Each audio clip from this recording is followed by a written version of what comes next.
Sabata, përgatitet zonja Enriqueta Jao.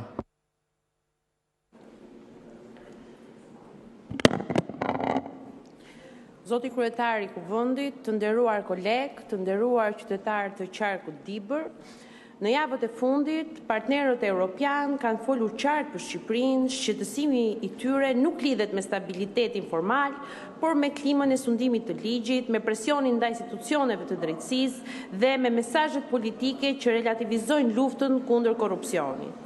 Për Bashkimin Evropian, kapitujt e negociatave maten me prova. A funksionon drejtësia pa presion? A zbatohet ligji njësoj për të gjithë? A respektohet prona? Por sot ne jemi në një model qeverisës ku simbolikat marrin vëmendje më shumë se pronat e qytetarëve. Dhe për sa i përket pronave, sidomos atyre publike, dua të sjell në vëmendje në fush bulqiz rikthehet për shqyrtim projekti i Hec Shytaj, pas 7 vite shpezullim për shkak të kundërshtimit të fortë të banorëve.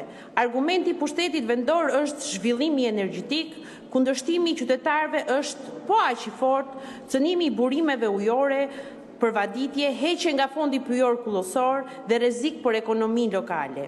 A u bë një vlerësim i ri i ndikimit mjedisor i konsultuar publikisht?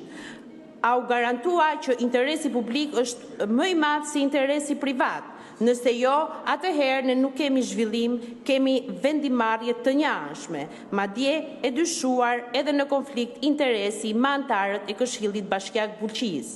Në Kurdari, qytetarët bllokojnë makineritë e një heci tjetër me të njëjtin pretendim, mungesë konsultimi dhe transparencë. Në Martanesh jepen mijëra hektar për projekt fotovoltaik, pa një proces të besueshëm, pa një dëgjes me komunitetin. Argumenti zyrtar është zhvillimi energjetik, kundër argumenti qytetarëve është i thjeshtë. Zhvillimi energjetik nuk përjashton detyrimin për të respektuar pronën, kullotat, ekonominë bujqësore dhe të drejtën e informimit.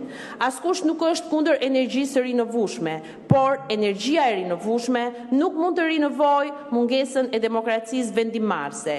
Nëse një vendim për heqje nga fondi pyjor apo kullosor merret pa një konsultim real publik, kur komuniteti njoftohet pasi procesi është mbyllur, kur institucionet reagojnë me polici dhe jo me dialog, atëherë mesazhi që jepet është i qartë. Qytetari është formalitet dhe pastaj habitemi pse rritet mosbesimi.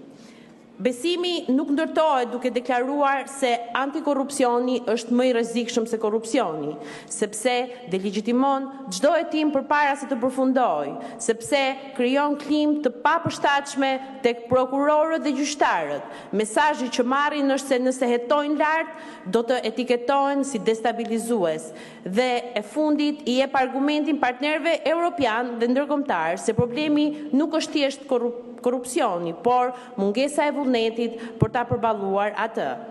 Partnerët ndërkombëtar nuk po kërkojnë spektakël arrestimesh, po kërkojnë standard, që drejtësia të mos shihet si kërcënim kur afrohet pranë qeverisë. Nëse drejtësia është e pavarur, lëreni të veprojë. Nëse akuzat janë të pabazuar, bien vetë në gjykatë. Por ndërhyrja politike përpara përfundimit të procesit është sinjal dobësie institucionale.